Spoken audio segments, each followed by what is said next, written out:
Hey everyone, Pesmori here and welcome to Tyrion Cuthbert, Attorney of the Arcane. Miss Tamora leads you out of the courthouse and into the city. Every time you ask her where she's taking you, she avoids answering your question. Alright, we're here. You arrive at an empty alley in the frankly seedier part of the city. Don't bust a cap in my ass, okay? Or you know, I don't hear Eris's theme, so I'm assuming I'm safe. As Miss Tamora approaches one of the derelict buildings, she's met with a large burly man who's guarding the back door. The man silently acknowledges her and steps aside to let her in. Miss Tamora, where are we going? I'm sorry about this. I'm sure you're confused. But trust me, I'll explain everything. Before you have a chance to ask for more information, she moves into the building. The man guarding the door looks at you expectantly. I'm not gonna pay you. The entire situation doesn't sit right with you, but you still continue to follow her. Despite your recent disagreements, you know that you can trust her.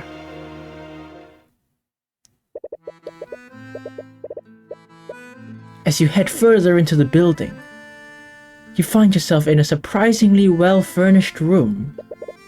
From how it looked outside, you would have never guessed that it would look like this.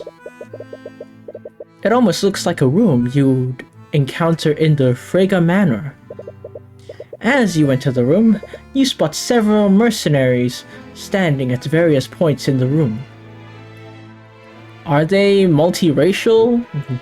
You know, like one fat Russian, one skinny Boston, one sneaky Frenchman, and a crazy German medic? Okay. Moving on.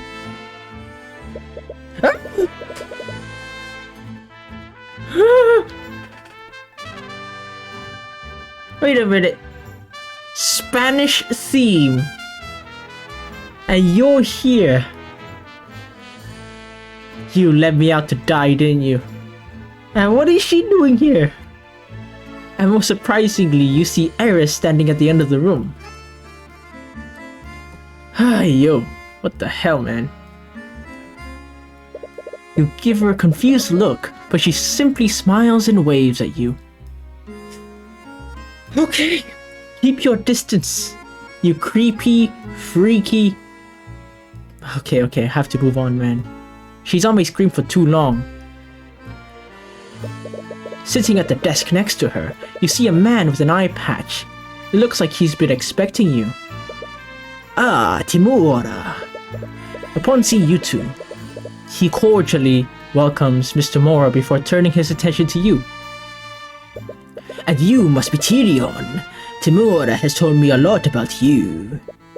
I see. But who are you? I've been called many names over the years, but my favorite has always been the Eye Taker. His occupation is boss. Boss of what? Technically, that was what that guy is from the... Yeah, the other guy's, occupation. Whatever. The Eye Taker. From the sound of it, you've already heard of me. Miss Tamora, what is this? My daughter Eris has told me all about your work preceding this case, Signor. Ah! She's his daughter? I don't see the resemblance. But I have to say, I'm quite impressed. Getting a monkey to testify. I don't think I could even pull off a grit like that. Skill issue. Don't take my eye, please. You've pretty much blown past my expectations, Signor. Why, get to the point. Hey, don't be rude to him. As soon as you interrupt him, you feel every person in the room tense up. Excluding Eris, of course, because she's not a person. You don't even need the eye to know that your interruption put them on edge. Relax, everybody. Kids will be kids. I'm a father myself, you know.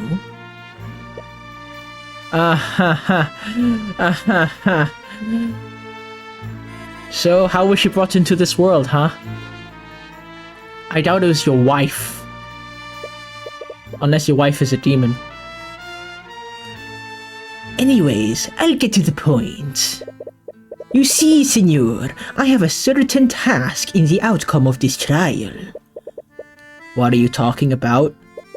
Little Lady Freyga has been a client of ours for a long time. I've done quite a lot of favors for her. The time has come for me to finally collect. Those debts the debts that Steelwind mentioned, they all belong to me. But there is no need to worry. I know she's good for it.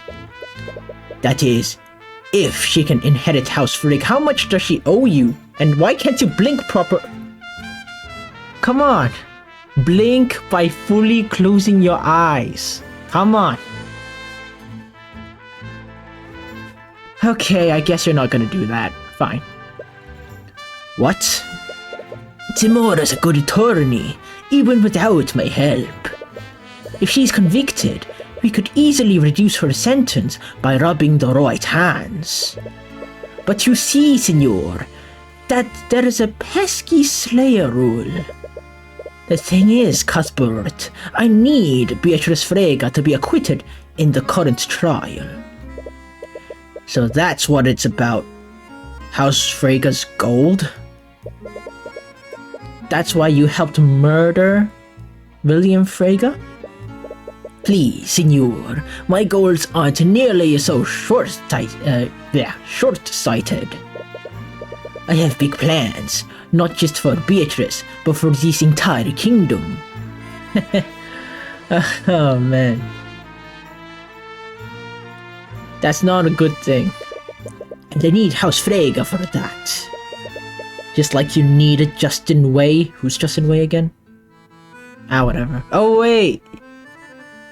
That guy, yeah, I remember him. Tyrion! Hey. We're talking here. Ah, Justine. It's a real shame what happened to him.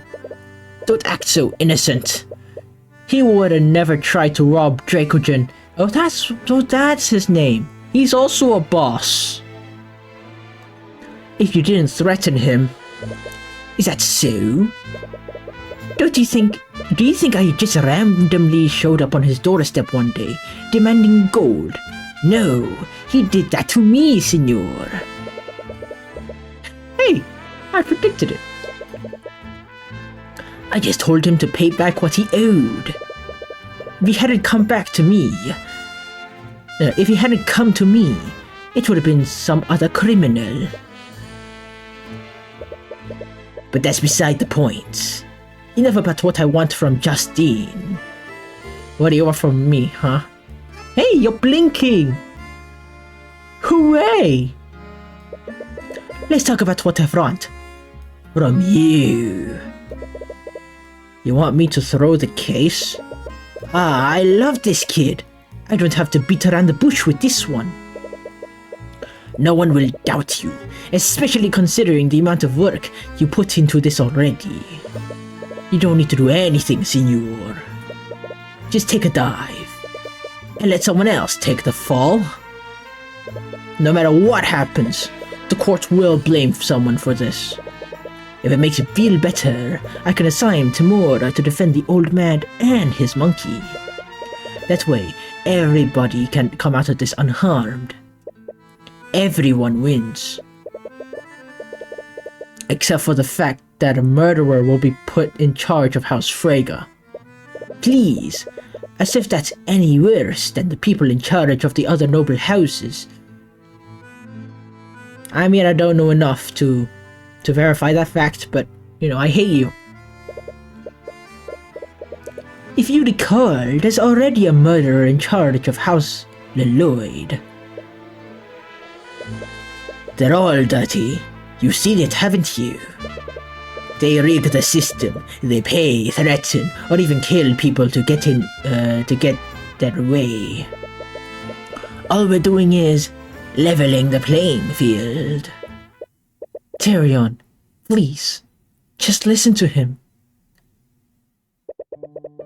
How can you get along with this?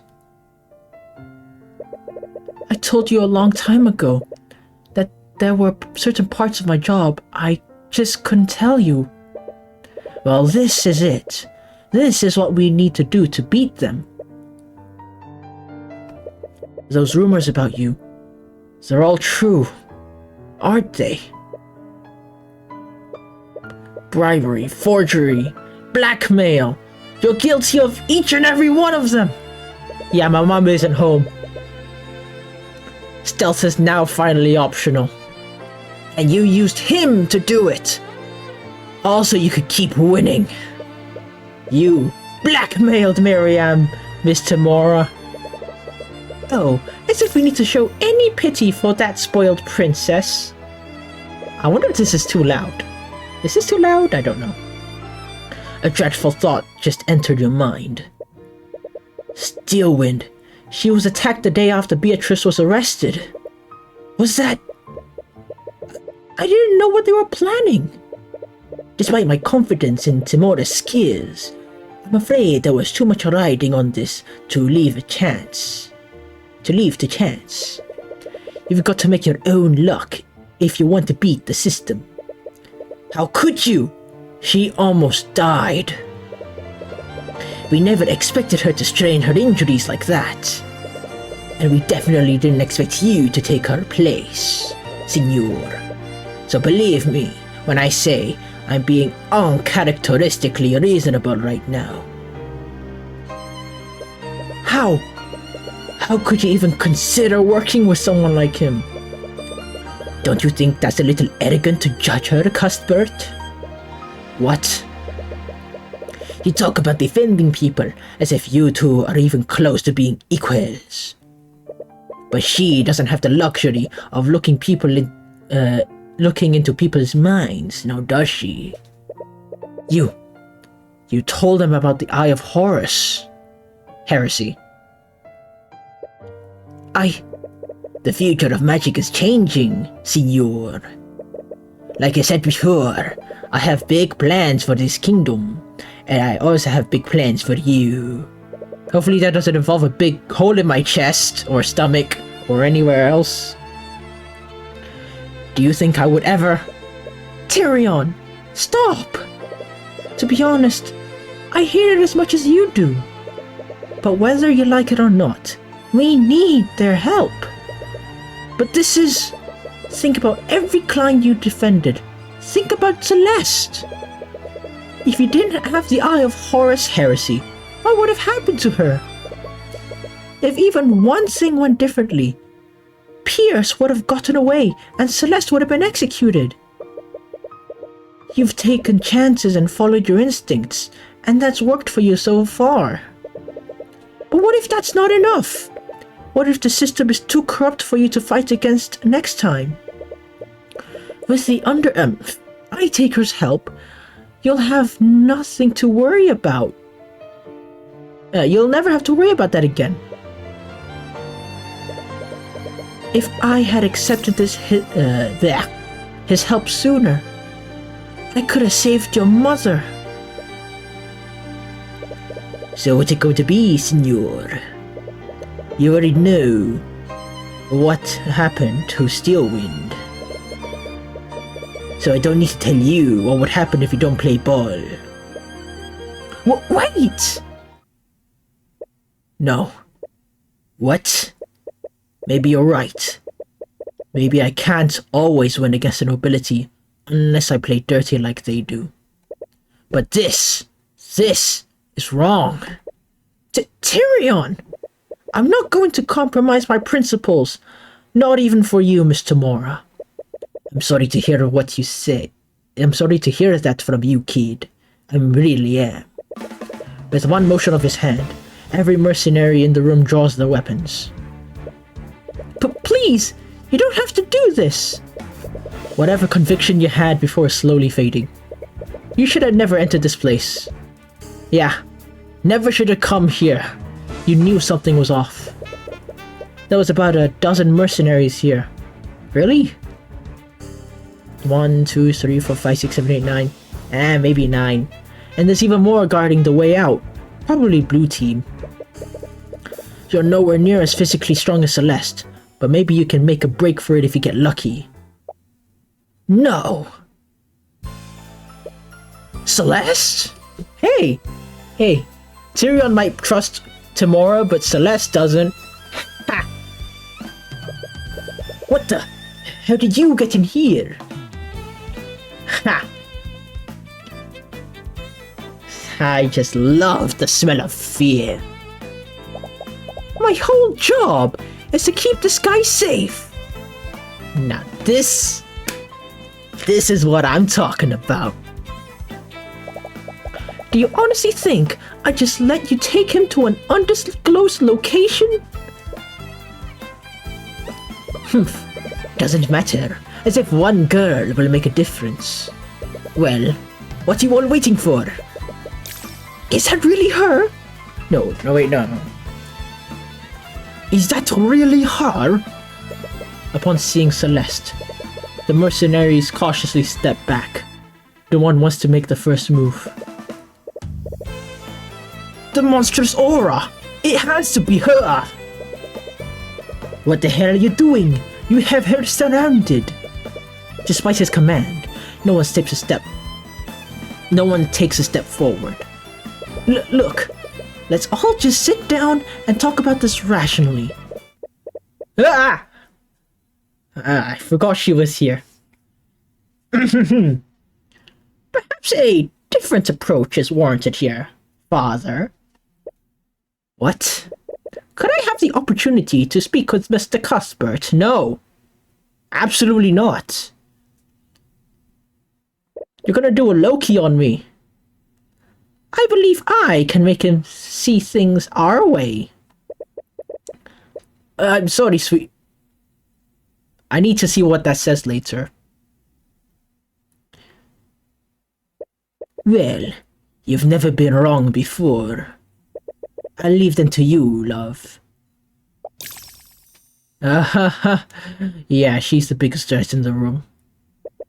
Shall we go, you two?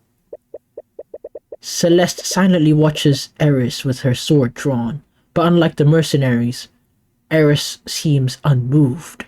Because she knows she'll win! She'll no-diff everyone in the room! She merely walks past her and out of the exit. You and Celeste exchange glances and follow after her. Hey, can you follow? I'd hate to see you full of holes. Okay?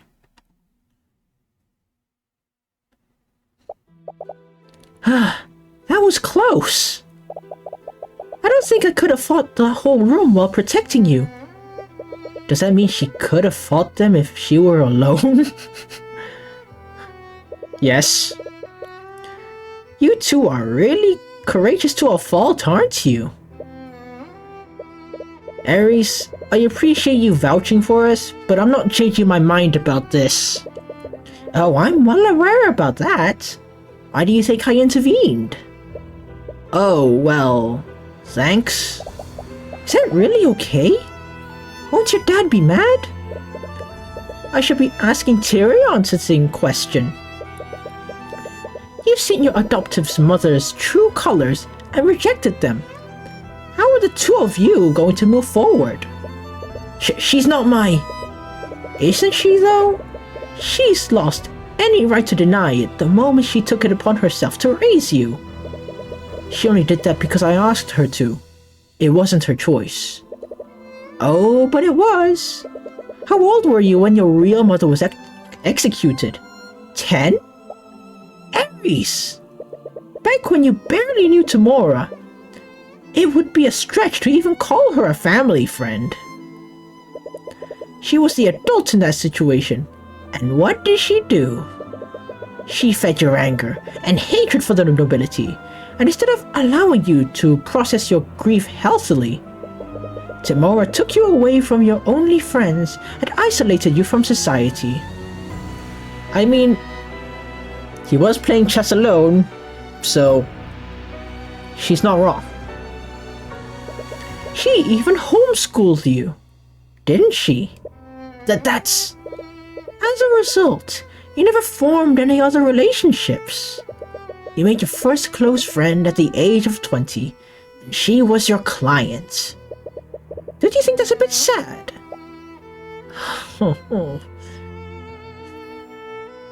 I mean, it's sad, but... Come on, she's best girl. She isolated you because she wanted to use you. That's not true. That's not why she... From what I've seen today, you clearly have no idea who Timora is.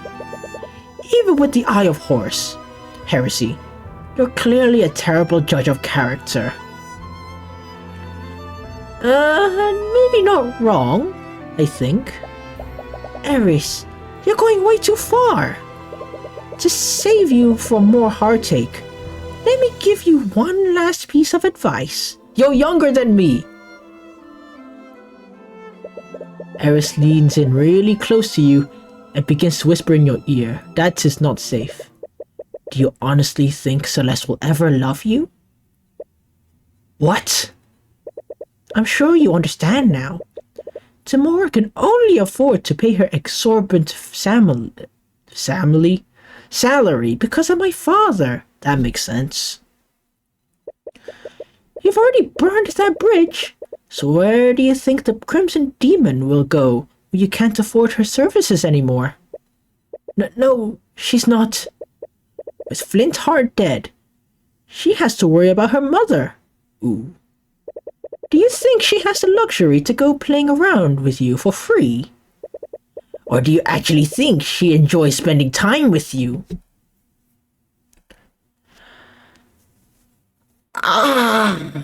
Okay. Come on. Okay, come on. I'm strong.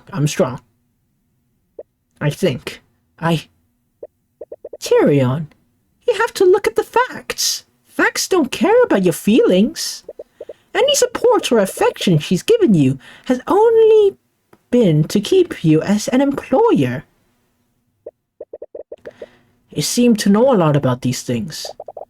I had to do a lot of networking when I was a mercenary. And do you know how many times I have to charm a merchant into hiring me? That brings many questions that I will ask at the end. But don't answer them, because I hate spoilers. Why? Are you doing this? Because I want to finally I read it! Ha! Too slow! You're too slow! Because I want to break you. Yeah, that's what you said. Slow bitch. Okay. I'm just trying to keep you from getting hurt. It may seem cruel, but you have to be realistic about these things. You trusted Timora, and she betrayed you. Try not to make the same mistake twice.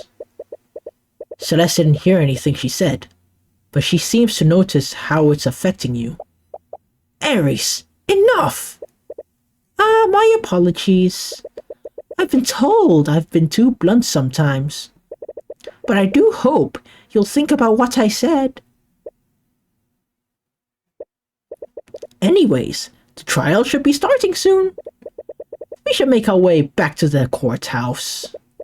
I'm genuinely curious to see how this will end. Hey, Tyrion? Are you okay? I have a lot of questions about you. I am... Okay. What did she say? She reaches for your hand, but you instinctively yank it away from hers. Tyrion? Sorry. I didn't mean to. I'm okay, really. Okay. Is he mad at me? You can think about everything else later. But for now, you know what you need to do. You need to convict Beatrice Frege. But at what cost?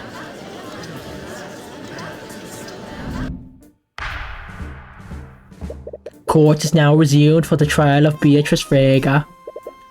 Is the defendant prepared to take the stand? You seem pissed. Hey, you're safe at least. Right? Tamora, I asked you a question. Is the defendant prepped or not? She is. If the prosecution wants to move forward with... The prosecution will be moving forward with this. Bring in the witness. She's not stabbed anywhere, right?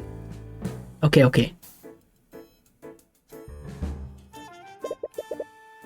Do you still see it, Celeste? Yeah, it's still there. Should I reveal it now? No. Let's really make a point of it. Wait for my signal. Thank you for agreeing to take the stand, Miss Frege. Mr. Cuthbert, you got something to say? Other than, you know, swear words? I'm sure you're angry at me. By the way, that's a nice bracelet, by the way. I like it. It's my understanding that you were with the two princes for most of the night. Yes, I was. Which is why I'm still confused as to why I'm being charged for this crime. You know why?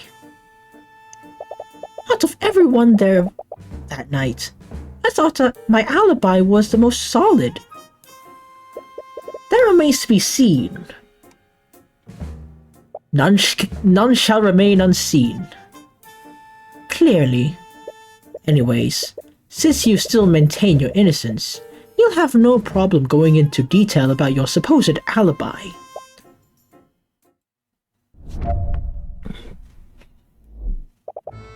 As you know, I was with Crown Prince Aster and Alaric for most of the ball.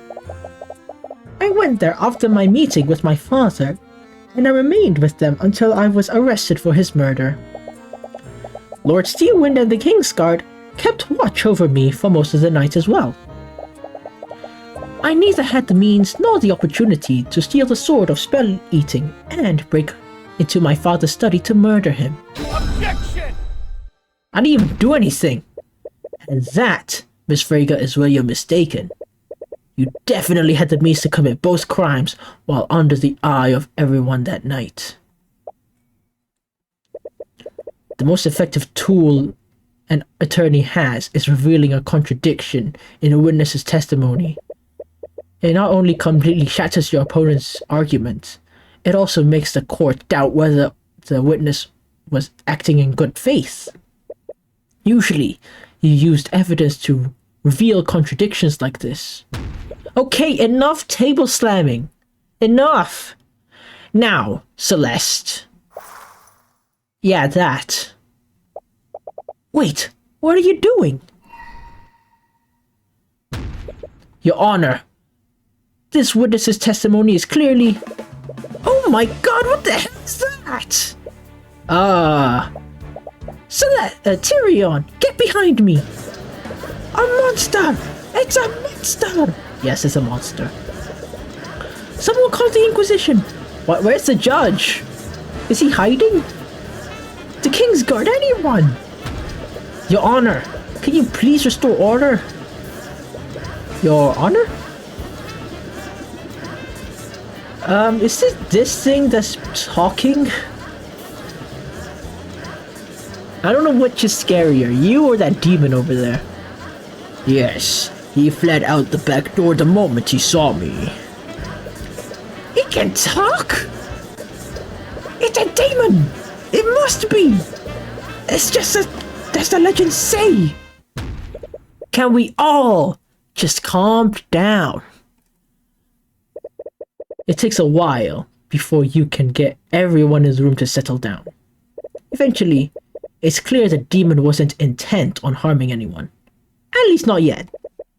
The court ordered extra guards just in case, and you're eventually able to bring everyone back into the courtroom. Mr. Cuthbert, what's the meaning of this? Sorry, I didn't know it was a... Actually, what are you?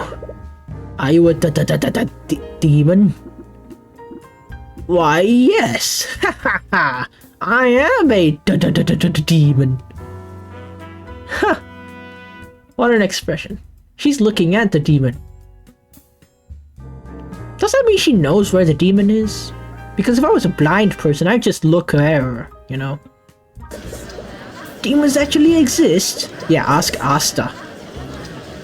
I thought they were only a legend. Your Honor, not only do demons exist, the defendant has made one into her familiar. She's only blind in the literal sense. She's constantly looking through the eyes of her familiar. And? What do you mean, and?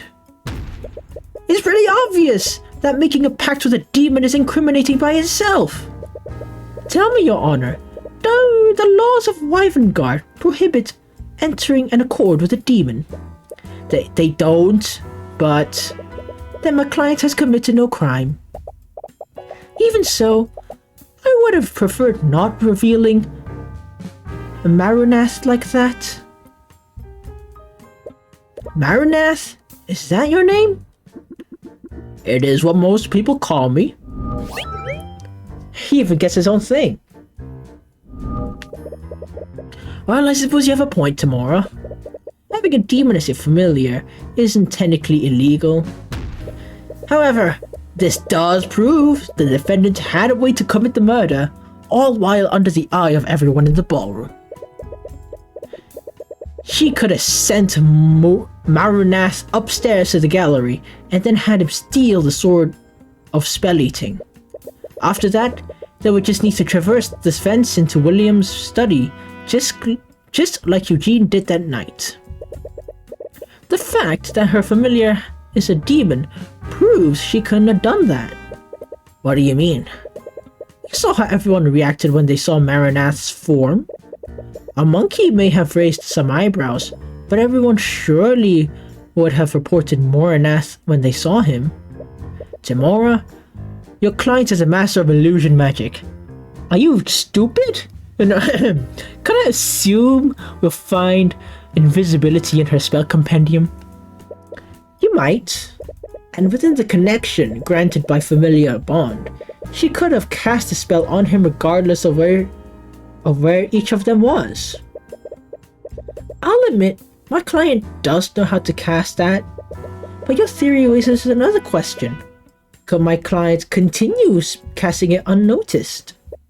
Continue casting it? You'll understand once you go over the events that night. At an unknown time, someone stole the Sword of Spell Eating from the Heraldson Gallery. Due to the timing of this, I'll admit that it would be logically consistent if my client was the thief. However, sometime later, my client met with the Crown Prince and was watched closely by the King's Guard. From witness accounts, including yours, we know what happened at 12:45. And since this time, my client didn't leave the King's Guard's sight. Oh, wrong voice. It was around this time William Frege retreated to his study and locked the door. He made a point of telling everyone he didn't want to be disturbed. Then at 1:03, Lord Haraldson finally discovered that the sword was stolen. He reported the theft to the King's Guard and they activated the lockdown system. Shortly after that, Leif Frege tried to speak with her father about the theft. William Frege reiterated he wanted to be left alone. Leif saw his face and there weren't any traces of illusion left on his body. This means that William Frege was still alive at this time. Unbeknownst to everyone at the time, William Frege was attacked by the murderer at 3:12. This is confirmed not only by Jan Hughes' testimony, but also by the autopsy report. Then at 3:26, the King's Guard found the Sword of Spell Eating in my client's old room. The King's Guard tried to arrest my client for this, but the Crown Prince told them to stand down. Finally, at 3:36, the lockdown was lifted. Jan Hughes reported what he heard, and that's when the Inquisition and the King's Guard discovered the body. The theft must have happened before 123, when it was actually reported. In order to keep Moranath concealed at every step, my client would have needed to keep him invisible from 103 to 312. Not only that, she needed Moranath to wield the Sword of Spell-Eating to ignore the effects of the anti-magic fields. That means he would need to be invisible for more than an hour. My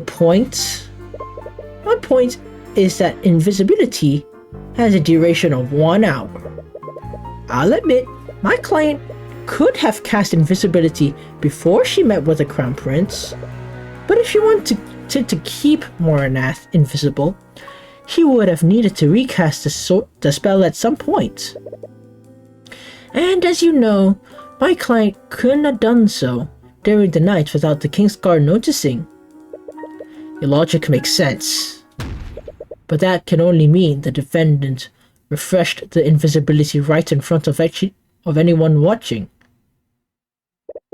In front of the entire King's Guard, 2 princes, and Lucio Steelwind. As unlikely as it is, it's the only conclusion I can come to. I had a feeling you'd say that, oh, it's the face-slapping thing, ain't it? I had a feeling you'd say that, which is why we have a witness who can confirm Beatrice didn't perform any magic. A witness? Your Honor, the defense would like to— Ah, that guy. And both of your hands are behind the desk now. Come on! Both of them? I see. He would have certainly been close enough to notice the defendant casting magic. But wouldn't the Crown Prince's testimony be more suitable? Are you trying to say that Prince Alaric is unqualified to give proper testimony, Your Honor? Of course he's saying that. The kid's 7! No, of course not. Is the prince ready to testify? Go with spine, for Lord's sake. This guy. Thank you for coming in, Prince Alaric.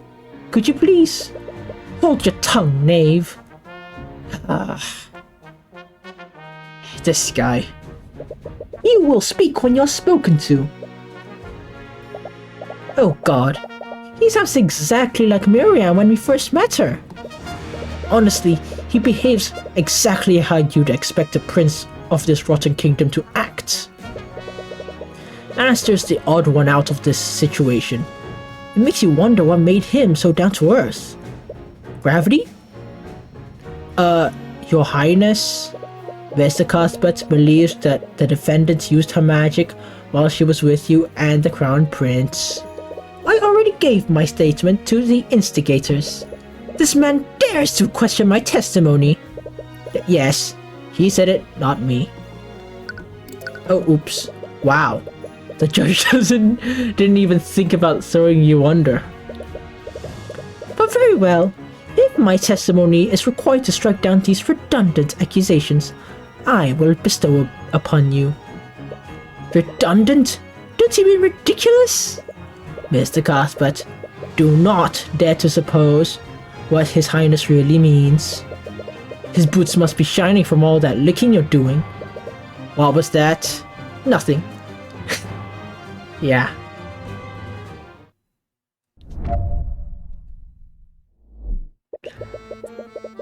Do you think Lady Freyga cast magic right in front of me? Don't be a serf. What's a serf? She was under the careful watch of the King's Guard, my brother, and Lord Steelwind. We conversed for the whole night, and I didn't see her cast any magic. I don't trust you. One of your eyes is covered. That means you only have half of your sight available, bro. How do I say it? You got half the sight when you're talking shit. She's been through so much over the last few years, all because of her horrid father. I'm not gonna deny that. That is true. She'd never do something like this. You and Lady Steelwind are just jealous. What, you think I want to marry Prince, your brother, Aster, huh? No! That's gay! You know what gay is, right, you 7-year-old prick? He seems really convinced that he didn't see anything. You doubt that he's intentionally lying. Celeste, usually when you cast Detect Magic, I can see magic energies overlaying your eyes. Yeah, there's always a visible magical effect on the target when I cast a spell. But Moranas was probably in another room. The King's Guard wouldn't see that. Even if there wasn't a visible target, she would have still needed to say the incantation and perform the gesture with her hands. Right. Like how you shout Repario Arcanum every time you scan a crime scene. I don't shout it. Anyways, she must have done the incantation and gesture at some point during the night. Did she ever get an opportunity to conceal herself? Questions time! Okay, never mind. Celeste, what do you usually need to do to cast a spell? There's a lot of factors involved. Stamina and focus are a big part of it. Assuming that she's in perfect condition, what's the bare minimum she would need to do? Well, she would have to focus her energy, say the incantation, and perform the gesture with her hands, all at the same time. That does sound pretty conspicuous, but she must have done it hidden. She must have hidden it somehow. He probably meant don't be absurd, but there's not much to gain from correcting him. You may think the idea is absurd, your Highness, but the defendant was clearly good at keeping secrets. She could have easily concealed her actions. A brief moment to say the incantation and perform the gesture would be all she needed. But I wasn't the only one watching her. That poor table, man. How's it not broken? But would they have really noticed her casting one spell? The King's Guard are the most vigilant knights in the kingdom. They are trained to watch and counter a major spell. But the defendant needed to target someone who was in another area. There would be no visual indication she was using magic, but she would still needed to perform the everything. He's pretty knowledgeable about the arcane arts, but as a prince of Wyvern, I suppose that's to be expected. If I recall correctly, you and your brother were with her until she was arrested? What did you speak about?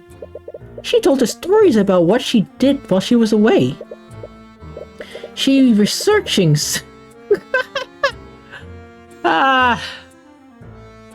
much for the typos update. There's like what, 5, 10, 15? It still ain't enough. Just give up, bro. And face it, this is why I bought the game. You don't see this in Ace Attorney.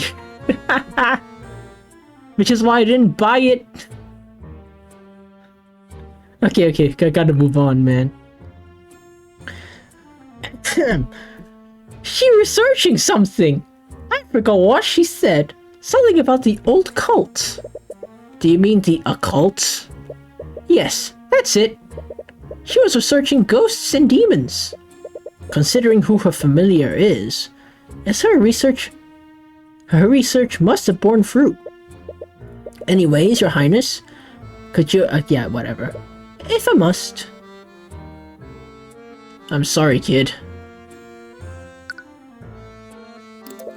You're clearly sympathetic in to her situation. But you only must have been a toddler when she left 5 years ago. I'm brother spoke to her a lot.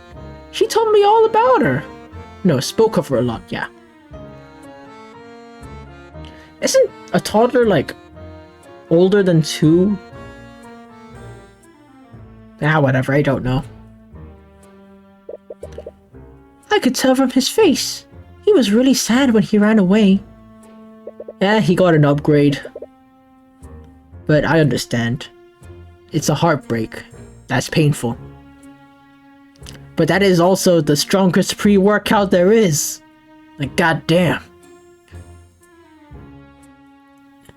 Even if it was not romantic, Aster clearly cares about her a lot. Was it enough for him to start going to the gym? You know, start benching 135, 225, 315, you know? The prosecutor must have complicated feelings about that. Contemplated. Because if I went through a breakup like that, honestly, I would.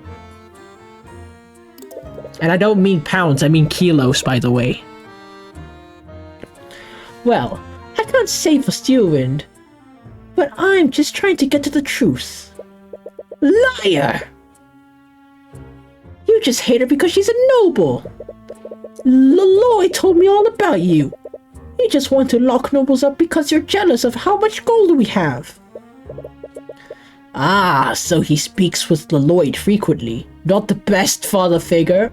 In fact, I would recommend that Laloy be kept away from every child out there. Yeah, I said it. That actually explains a lot about his personality. Okay, yeah, I read this.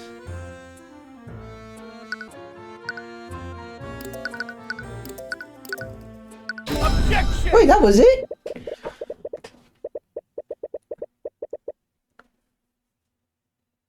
To cast a spell, a mage needs to speak an incantation, but there's nothing that says you can't say it before or after it.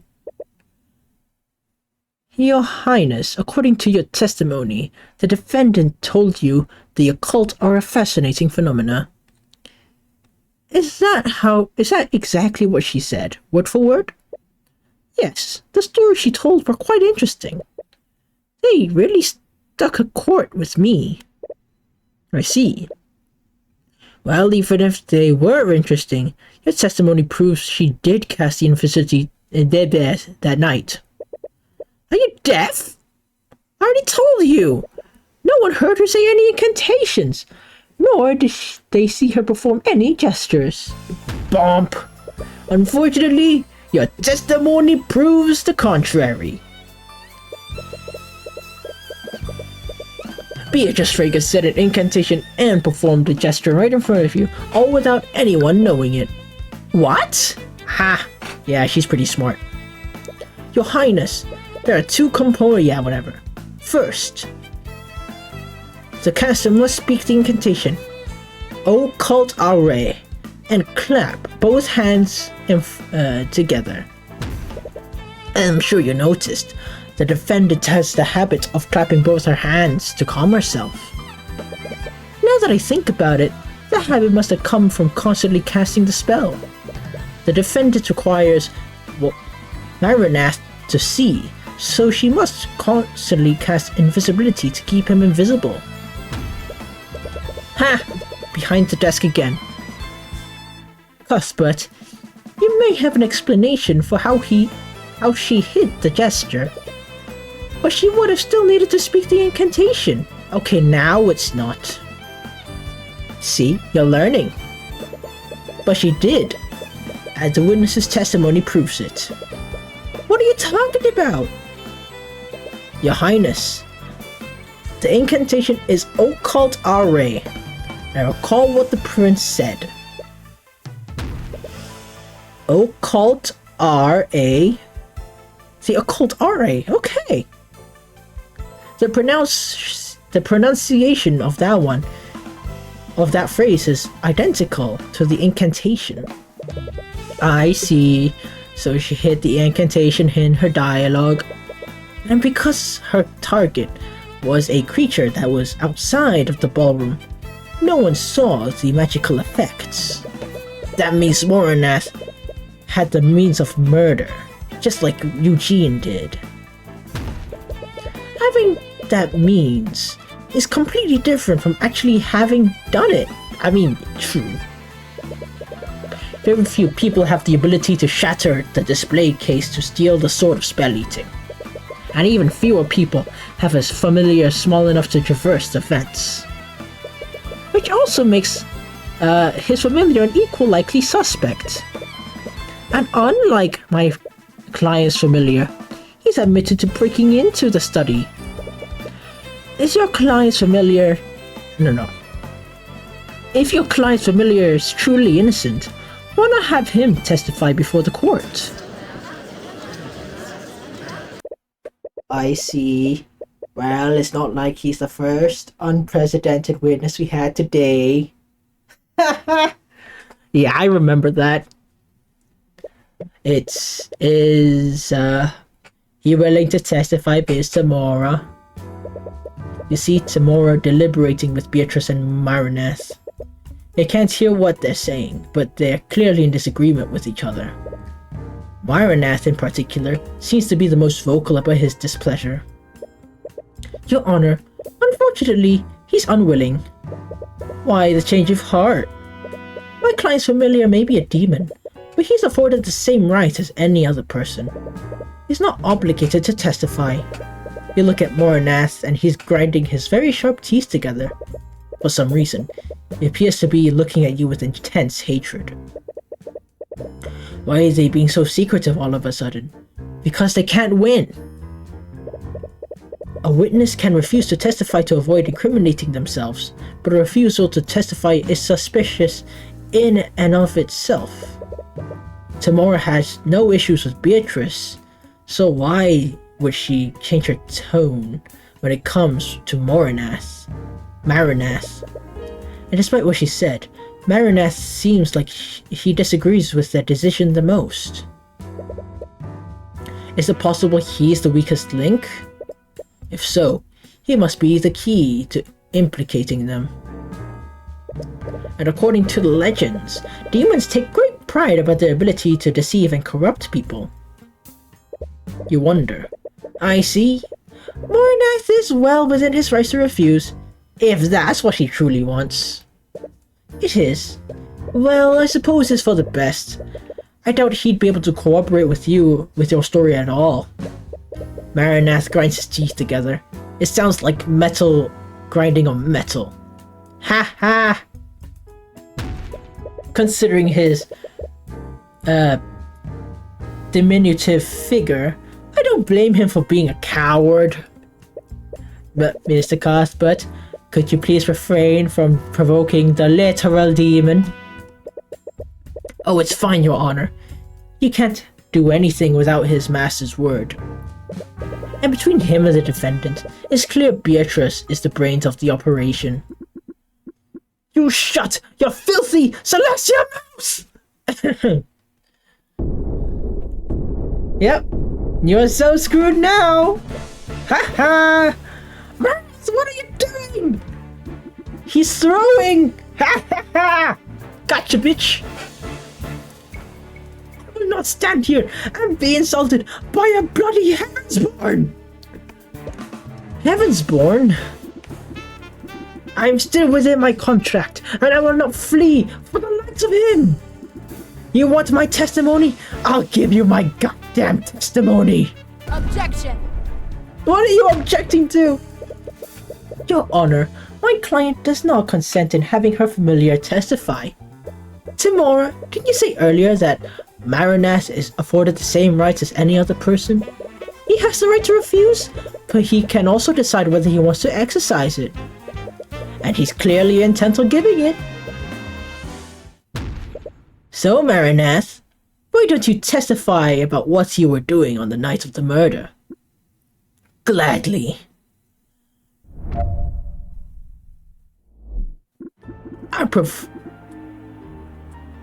No, that's different.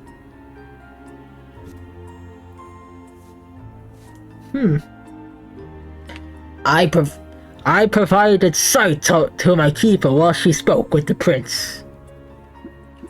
I'll admit, she did cast invisibility on me during their conversation. She needed to keep me hidden after all. But I never left the room where my master was. Nor did I ever steal the sword of spell eating. You have nothing on me, bitch. You don't have proof that I entered the study.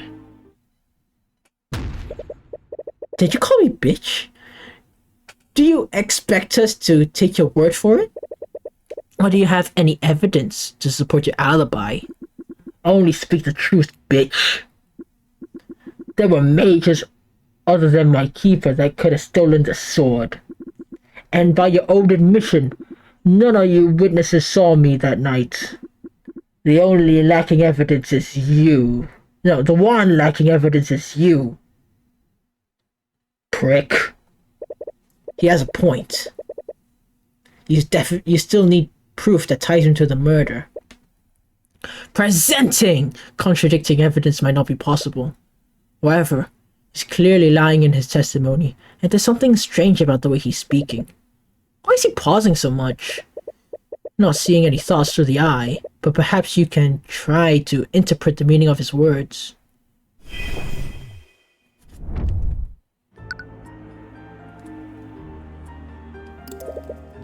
Is this something you frequently do? Yes, my keeper's accident left her completely blind. She looks through my eyes to see her surroundings. And did she look through your eyes while she was with the prince? Yes, she did. He took a bit of a pause before answering the question.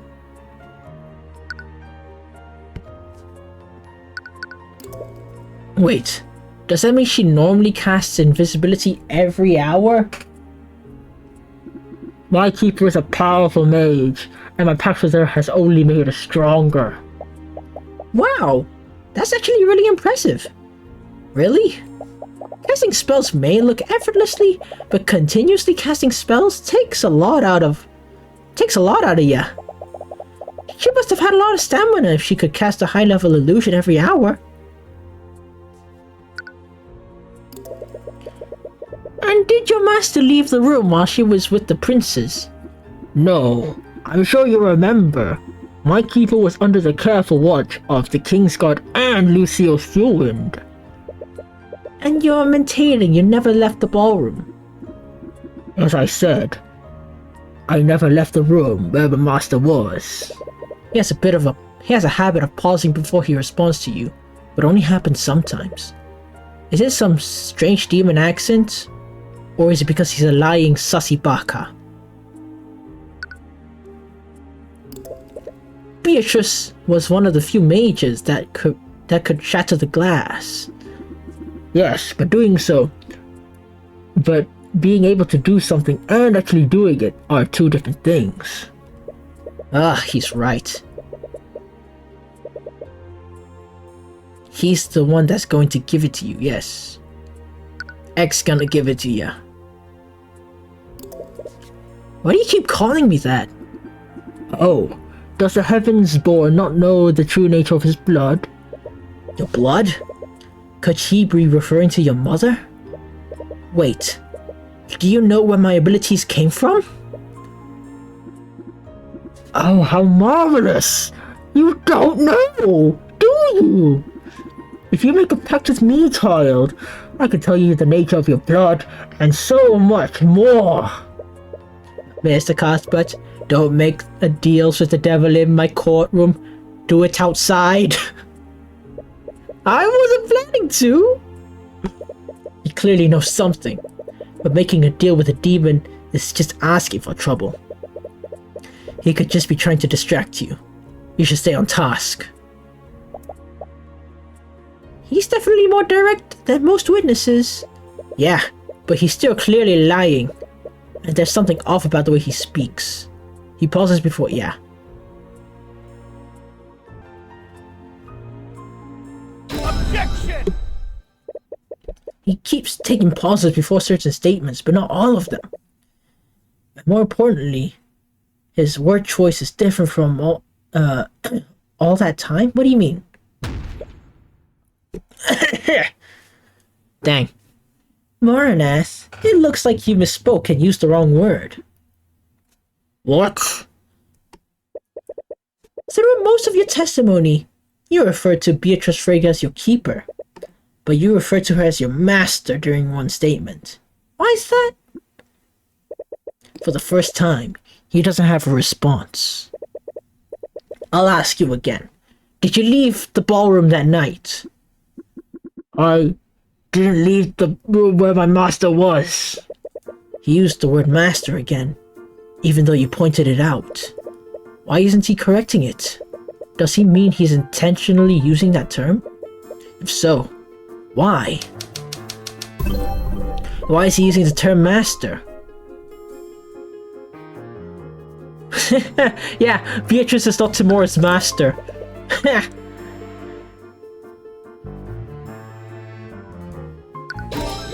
Okay, if you take his words at face value, the master he's referring to isn't Beatrice.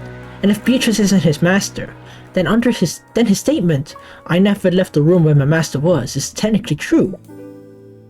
But why even bother making that distinction? He clearly has no moral hang-ups about committing murder. He could have just lied. Why wouldn't he just lie? Demons apparently pride themselves on tricking and corrupting humans. So why wouldn't he just lie? No! It can't be. Demons are clearly different from humans. But would they seriously have a limitation like that? It would explain why Timora and Beatrice were so opposed to having him testify. There's one way to know for sure.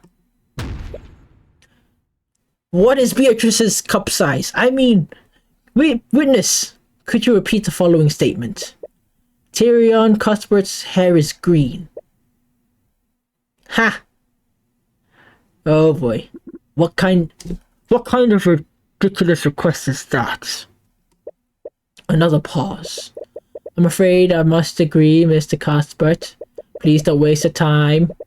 I'm just conducting a little experiment, Your Honor. So I'll ask you again, Maranath. Say that Tyrion Cuthbert's hair is green. Ha! Caught you lacking again. Your Honor, Cuthbert is clearly making hey. You're the one stalling for time. It only takes like 5 seconds. Your Honor, Cuthbert is clearly making trivial requests. His request is not worth a response. That's not what I'm doing, Timora, and I think you know that. Heh. Maranath, we truly don't know much about demons aside from the stories told in myths. It's possible that demons are physically unable to lie. Ha ha! Gotcha! And the violins come in. Damn it! I'm sorry, Mr. Cuthbert, but that seems quite ridiculous. Why would the witness be why wouldn't he be capable of lying? I genuinely don't know, but his testimony speaks for itself.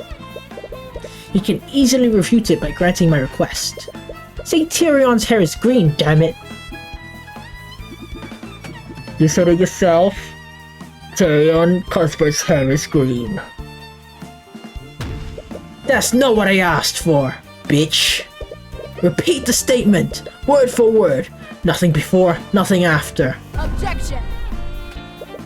Your Honor, the prosecution's argument is absurd. The witness is not obligated to testify under an outrageous request. I might be compelled to agree with you. If the witness wasn't clearly avoiding fulfilling that request. Well, why are we waiting, huh? You can easily prove me wrong. You filthy heavensborn! Say it! Tyrion Cuthbert's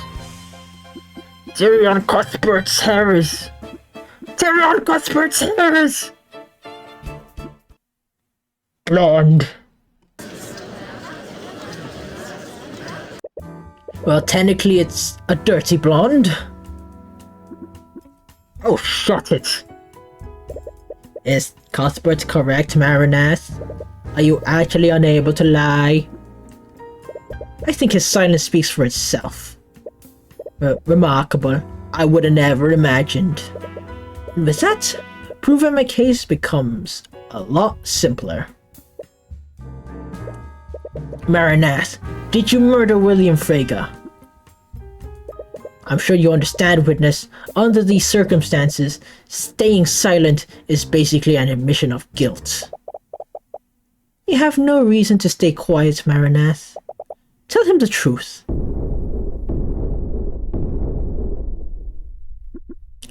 Lady Beatrice. Lady Beatrice, why are you? I believe it's time to come clean. Don't you? I see. So that's your play. Don't think you can stall for time? He has no choice but to answer. Do it, Maranath. Tell the court the truth. To answer your question, yes. I did murder William Frege. What are you doing? Miss Frege, does this mean you're confessing to the murder? Oh, Your Honor, I'm not admitting to anything. Are you sure? This confession came from Maranath himself. By your own familiar, just... Let me ask you a question. Did I order you to murder my father? No, you did not, Lady Beatrice. Well, what are you talking about? You're lying, aren't you? Demons are physically unable to lie, Mr. Cuthbert. That is very scary. Damn it. She's right. She must have done something. Did she plan for this? She must have arranged things so the statement would be technically true. She could have asked someone else to give the order, or she could have just implied it. Either way, she could just plead ignorance and blame everything on Maranath. This ain't over till it's done! Oh, was that so?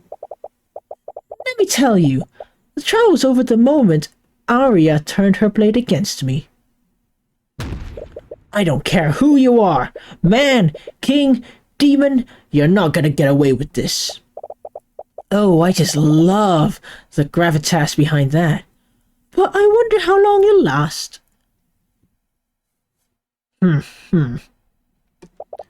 Hit me with your best shot here. Heaven's Born, huh? Time to start the beef. I did not save, though. Shoot. Beatrice Frege, you may not have technically ordered your father's murder, but you were clearly acting with malice. You brought something dangerous to the manor, something you knew would harm your father. Oh, really? What might that be? I didn't bring anything dangerous. What was so dangerous that implies lethal intent?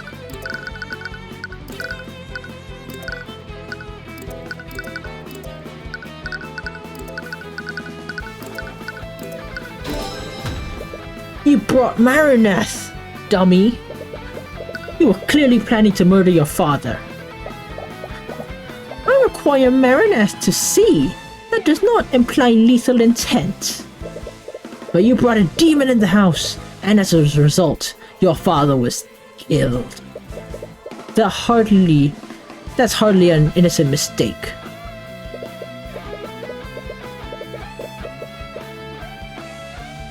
Hold on, this song is too good. I'm adding this to the Spotify later. I mean, I bought the soundtrack, but it's not on my phone. I need this in the gym, man. My client specifically asked her father if familiars were allowed. We even received a written legal confirmation beforehand. But he couldn't have possibly expected her to bring a demon. He didn't specify not to do this. The presence of Maranath did not break any of his rules, nor any laws. He killed someone! That's breaking a law! Right you are. I can hardly blame if my familiar acts without my knowledge. How can you be blameless in Maranath's actions. He's your familiar. By the same logic, shall we blame Lord Haraldson for the actions of his pet monkey? If I recall, he broke into his study, tampered with the crime scene, and left my father's body without reporting it. That's... Maranath and Eugene are intelligent and sentient creatures. They have their own autonomy. Their keepers aren't legally responsible for their actions. Damn it, she's playing devil's advocate because she has one, but you suppose that's fitting for her. But you still cast invisibility to keep him hidden. Mr. Cuthbert, I always cast invisibility on Maranath. I can't very well let people see him. Face it, you have nothing on me. I did not commit any crimes during the Lord's Ball. Every crime related to the murder was committed by Maranath. Beatrice, Maranath required your magic to break the ward's guard, guarding the Sword of Spell Eating.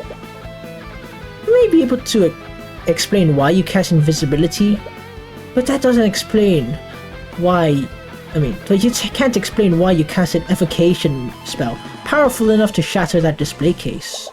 What's that? I almost forgotten. I plead guilty. What? To the charge of grand theft, I mean. I ordered Maranath to help me steal the artifact so I could sell it on the black market. I would have never imagined he'd use it to murder my father. Right, it doesn't matter if she's found guilty of stealing the sword. The Slayer rule only takes effect if she's found for murder. Damn it! There's seriously nothing you can do. Maranath will take the fall. Okay. Maranath, the sentence for a first-degree murder is death. Are you willing to die for her? Oh, you stupid heavens-born. Demons never die. When our bodies are destroyed, we return to the abyssal hells. Hell? If I were to die in accordance with your laws, I would only return to my plane unharmed. Huh. It kind of makes sense. What? Even if I could die, a fate much worse than death awaits me if I fail. Those three are a pain to argue against when they're together. You can't break Beatrice's confidence at all. So, do you have anything else, Cuthbert? I didn't think so. Yeah, I need to think about that. Your Honor, it seems you found the true culprit. I can't believe you killed my father, Maranath. I'm so cross with you, she said with such sadness. Yeah, she's obviously sad, can't you see? Nah, I should give my apologies. I won't do it again. Don't worry, I forgive you. That was a quick forgiveness, but I suppose your dad was an asshole, so you know. Now then, is there any reason why the trial hasn't ended? Come on, don't you have anything else? There is one thing. Damn it, not again. Oh, is that all you can do now? Glare at me. He knows something. What? What was that sound? And why is she so scared? Maranath? What did you just do? I've been watching him. He's been using an old celestial trick. But it's weak. Your divine gaze won't work here. Heavens born. It looks like that was your last piece, Cuthbert. No, this can't be how it ends. Not after all this. What is it you would like to say in these situations? Checkmate, Cuthbert. No! No! This can't be how it ends. Come on! Ah! Well, I have to say this one more time. Yeah. Whatever. I'm pissed. It was many things, if not enlightening. But I suppose it all ended the same. Come on, think of something, anything! While I find the defendant's actions quite suspect, I must agree with their arguments. None of Miss Rega's actions that night are illegal under Wyvern law, and there's no proof the defendant is responsible for her familiar's actions. With these revelations, I see no room for debate. We will take a brief recess. I will announce my verdict once we resume. Damn it! Is this seriously how it's gonna end? After everything you've been through?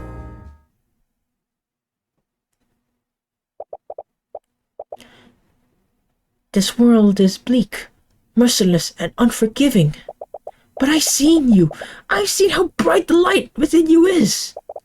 Use my eyes, peer beyond the divine gate as I once did. Marinath called you a heavensborn, and your mother told you there's a light within you. You have no idea what it means. What even is the divine gate? Why do you have the Eye of Horus heresy? Why are you able to read people's minds? Tyrion's an angel! You've been lost so lately, but you thought you finally figured out who you're supposed to be. But all of this, everything you've been working towards, it's all a lie. You spent your whole life trying to be like Miss Tamora, but is she even like her? No, she just wanted to raise you into a tool for the Eye Taker. She was never your guardian. She was never your mother. Can you take that back, okay? She was at least this. At least! Your real mother died years ago. Was Eris right? Is everything in your life just trying to use you? Looking back on it, you have no idea what to do with yourself since your mother died. You've just been making mistake after mistake, leaving Oranax, trusting Tamora, becoming an attorney. You've just been doing as you're told.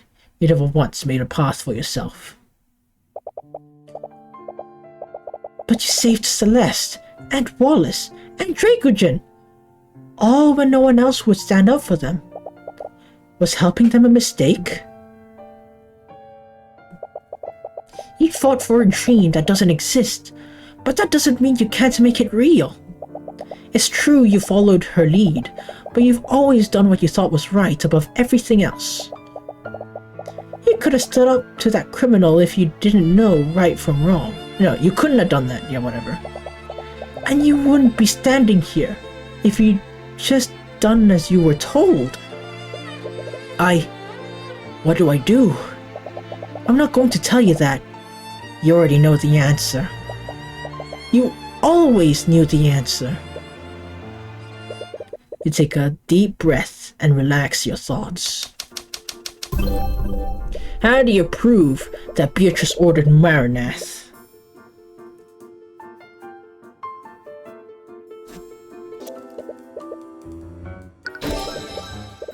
In order to convict Beatrice, I need to prove that she was responsible. People leave trails, even when they think they've committed the perfect crime. Something always gets left behind. There has to be something. Beatrice's relationship with Marinath is clearly different than a relationship between two humans. What is unique about it? Yeah, whatever. There's a specific way their relationship works, or their pact, as Marinath calls it. Wasn't there something that someone said? But what was it? Who told you about demon pacts? Hello, Haraldson, my old friend. Oh, right. Yeah, whatever. Isn't making a pact with a demon just asking for trouble? They definitely betray you the first chance they get. My legends say that demons often drafted contracts for this reason. Wait, like a legal binding one? The concept is... okay, whatever. magically compelled to fulfill the terms. Okay, that's right. Beatrice must have made a blood contract with him. A legal binding document like that must describe how the relationship works. Leif did tell you that Beatrice would never trust someone she couldn't control. So she would only put herself in a situation where she had full control over his actions. But it was not as if they'll ever show it to me. It would be a tall order to even prove the blood contract even exists. I guess you have a point. Wait! She's talking to him. But if you ask me, I think you've done a wonderful job so far. So just this once, let me guide you the rest of the way. What? Tyrion, your eyes don't actually read minds. They give you the means to reveal truths that are being concealed. You can pull the truth out of anyone, and anything. The truth? So, say it together with me. Marinath, dweller of Avernus.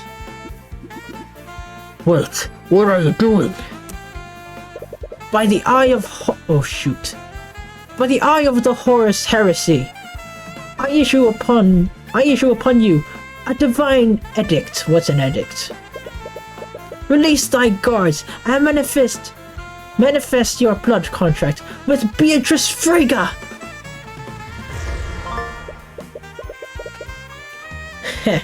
50 pages? God damn. Okay. Killing, injuring all humans. Designate. Okay. You did it! But how? Was that really your... No, that's not important right now. She gave you what you needed. The rest is up to you. What in the nine hells is that? 9? You! When did you learn to... Mr. Cuthbert, what just happened? Your Honor, I just made the witness manifest their contract. You did what? Blood contract? You can think of it as a legal binding document. It lays out the terms of the pact between them. Incredible. Where did you learn how to do such a thing? The library? Wow, to think our kingdom had access to such knowledge. Yeah, I'm not buying it. Shh! She's right there! Don't have me on this! How did you really find out how to do that? I'll tell you later. You're not sure if she'd believe you even if you told her. Anyways, the defense argument is such. Marinath was acting alone, and the defendant is not to blame for his actions that night. However, take a look at page 7 of this contract. It specifies Marinath is prohibited from killing any and all humans. There's only one scenario where he could do so, and that's when Beatrice Frigga designates someone to be exempt from this rule. You. Beatrice Frigga, you didn't directly order Marinath to kill your father, but you implied it by telling Marinath that you could kill him. Not only that, you did so within the 24 hours of the Lord's Ball. Your intent was clear. You brought Marinath into Frigga Manor with full knowledge that he could and will kill William Frigga.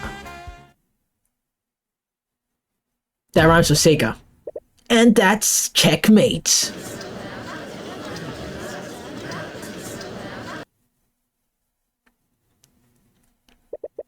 And just when I thought the surprises were over, but in the end, we arrived at the truth. I suppose I can't disagree with that. What did you have to say for yourself, Lord Frigga? Lady Frigga? Do not call me that! It's almost funny that you hate your name that much. The entire plan depended on your claim. Do you have any idea what you've just cost me? Everything has been ruined because of you! Why should I care? You're just another noble, trying to steal power for yourself. Don't you dare lump me together with those tyrants! You wouldn't have just liberated House Frege, you would have liberated everyone! Miriam, Leif, Arya, even Esther! Our system is broken! The only way we can fix this is by burning it down from the inside! As long as King Oliver sits on the throne, the suffering will only continue. Lady Frege, as the prosecutor, I should warn you. You don't want to add treason to your list of crimes, even though you'd like to see the king ousted as much as she does. It doesn't matter. I'm done either way. Heavensborn, look at page 46 of the blood contract. By accepting this pact, Beatrice Frege's forever binds her soul to the abyssal hells.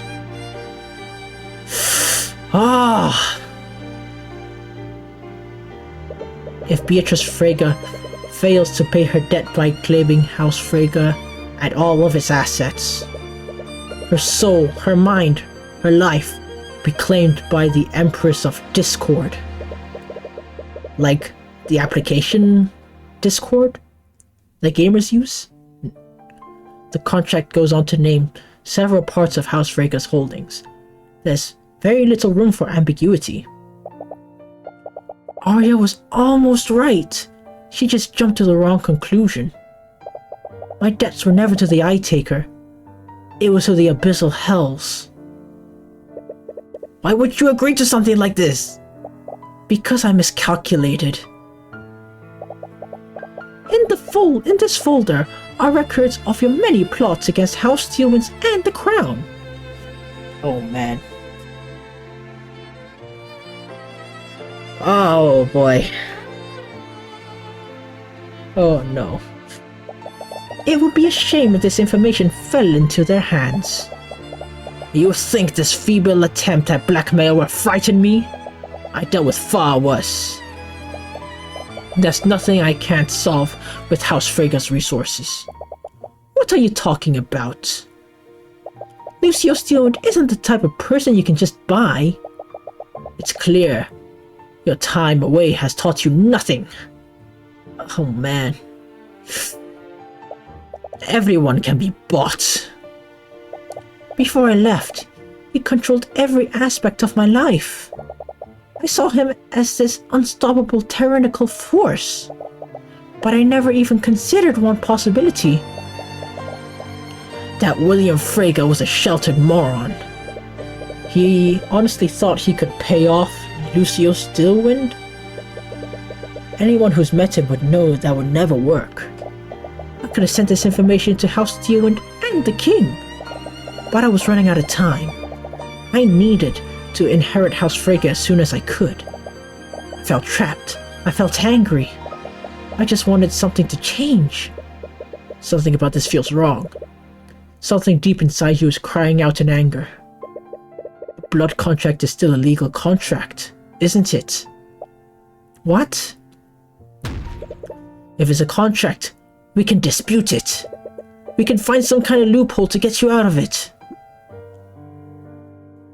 What?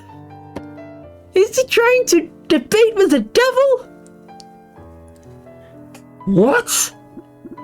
Trying to redeem the enemy you've just defeated? You really are a Heavensborn. Sorry, Mr. Cuthbert, but I won't accept your help. What? Why? We can at least try, right? Did you seriously come this far just so you could die? To dispute a blood contract is to get your own soul. If you fail to render it null, your soul will be dragged into hell alongside hers. Even your divine blood won't save you from that fate. But still, I can't just... You've beaten me, Mr. Cuthbert. I don't want to drag anyone else down with me anymore. Not you, not Leif, not Miriam. Despite everything, I still have my dignity. Come on! Why'd you make the deal with the devil? I believe there's no further need to prolong this trial. Bailey, please escort Lady Freyga and her familiar to a holding cell. I'll pass my verdict shortly.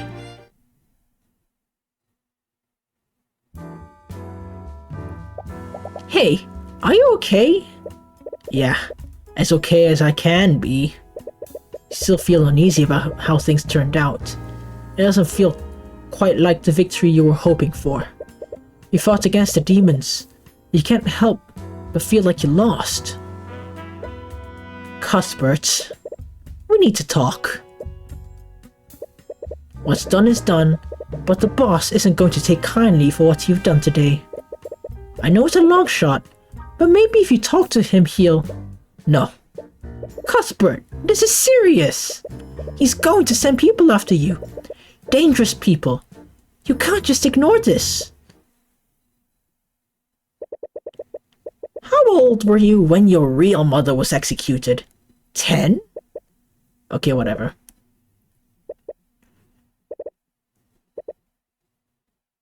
I hate you so much. Please, just listen to me and... Shut up!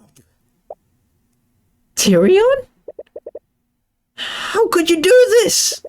How could you work with criminals?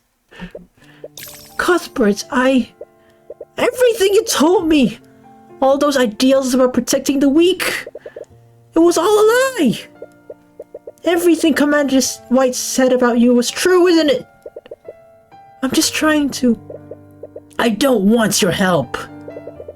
As you yell at her, your voice echoes throughout the lobby. Several of the people silently turn. Whatever, I'm gonna... I gave up for you! My childhood! My home! My happiness! I left it behind to chase the ideal that you told me you were fighting for! But it was never real, was it? You made me throw away everything! All for a goddamn lie! But I'll make it real! And I'll do it! Without you! Tyrion, As she reaches out her hand to you, you step away from her.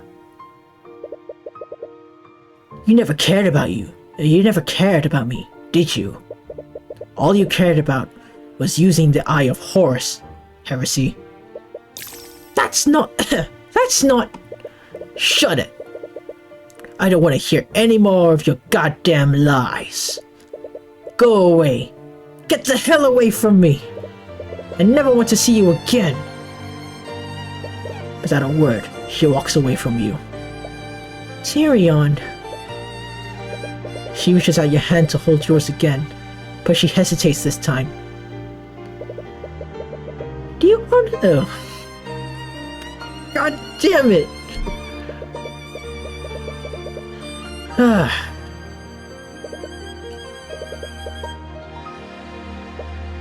Oh boy. No. What? I can't believe it. Richie... Oh man. I don't remember this.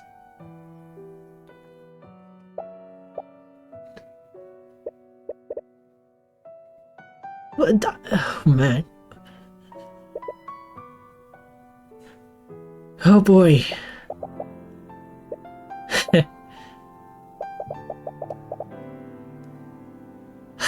Oh man.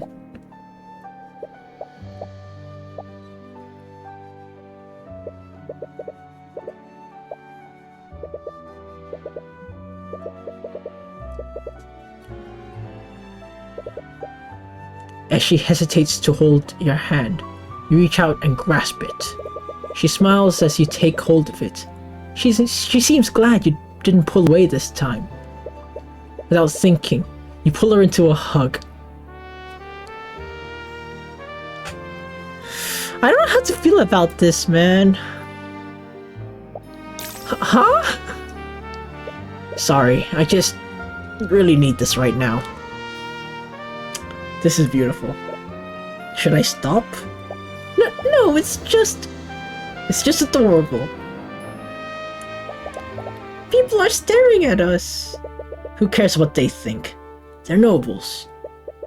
They're going to hate us no matter what.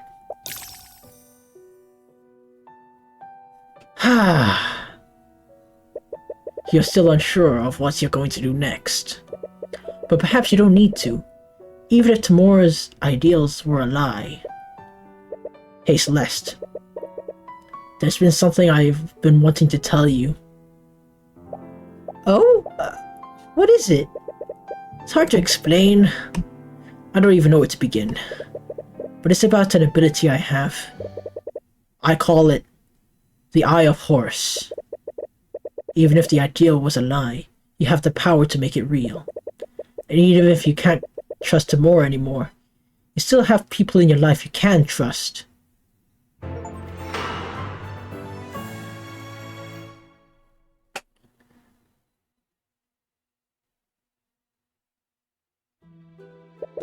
What a fine mess this is. That kid has completely and utterly ruined everything. As much as Mr. Mora hates it, we're going to need to put him to the ground. I don't think that'll be necessary. Sorry, love. I know you're fond of him, but I can't let an insult like this go unanswered. He's going to pay the price. I think you misunderstood me, Father. I meant this facade is no longer necessary. What? What the hell? Is there something wrong? Father? Who the hell are you? You look nothing like my daughter. So why? It happened centuries ago, I believe. Your great ancestor hated the monarchy and needed a weapon to fight the mages of the noble house. So he made a pact with... I knew she was a demon! I knew it! What are you talking about? But things didn't turn out like he wanted, I'm afraid. Poor Lord Laeron's plot was discovered, and the noble's house was stripped of its rank and status. His very name was stricken from the annals of history. He was supposed to give me Wyvengard, but I had to settle for claiming his bloodline. This is so scary, man. Laeron, how do you know my name? No one knew about that name, not even my real daughter. I know it's been centuries, but I haven't forgotten, John. Everyone in your bloodline belongs to me, including your daughter. You bastard! What did you do to her? What I do to all my prey? I made her suffer. No. Did you know she was crying out for you for months? I made her watch, you know. I made her watch as I took her place. Oh man. Oh, what the father she so desperately called out for. Forgot who she was. All while my minions slowly and painfully tore her soul apart. This is goddamn scary. What the hell? You monster. You goddamn monster. I enjoyed her torment while it lasted. But even that couldn't satisfy me. What I really crave is the blood of a Celestial. That's what it's about. That kid. But I can't have you kill my dear Tyrion just yet. At least not until I'm done with him. You goddamn demon. I'll kill you. This man is your enemy. Your life's goal is and always has been to exact revenge on him. What the hell are you talking about? You. I lost everything because of you. They kicked me out of the Inquisition because of your false testimony. What? Let go of me. You killed my entire family. I won't let you go. I won't let you go. What are you talking about? I didn't do anything. Hey, isn't it the noble who killed all those children? I heard he got released by paying off the judge. What are you talking about? Get away from me. Don't lie to us. We know what you did. No! Stay away!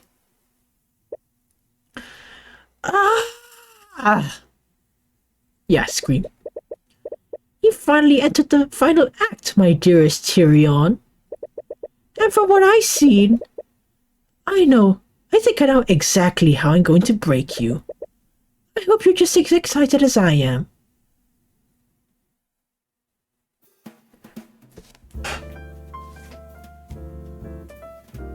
Okay.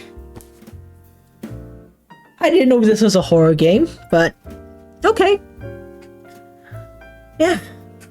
This game is just giving me every reason to be scared of Ares now. Huh. Okay, yeah. Oh man, it's... Now we know that Beatrice is gonna be tortured in hell. Until her soul is gone, I guess. And we know that the Eye Taker's, or John's daughter also suffered the same fate. Man, that was harsh. Whew. Yeah. Okay, now is the not safe for work. Now is the not safe for work part. So just skip to the end if you're below 18. Okay, now is the questions with Celeste. Hey, all you kids left, right? Below 18, right? Below 21. Okay, this is where the age restricted part comes in, okay? Okay.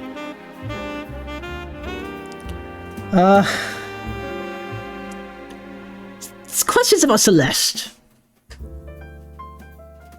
How do you think she got the favor of the Regents? Because that sword, the sword she's been carrying around,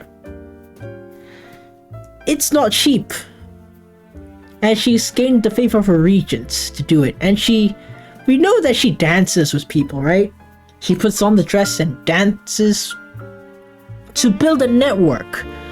So it's safe to assume that she did this with a Regent, right? So is that where it stopped? Did it go further than that? Like, did she follow the Regent to the ballroom and then later, did she put on the dress, go to the ballroom, then later his room, then take off the dress? Did she go on her knees to beg for the sword, or to suck on his sword to get the sword, Yeah, I have a lot of questions right now regarding Celeste and her innocence. Mostly her chastity.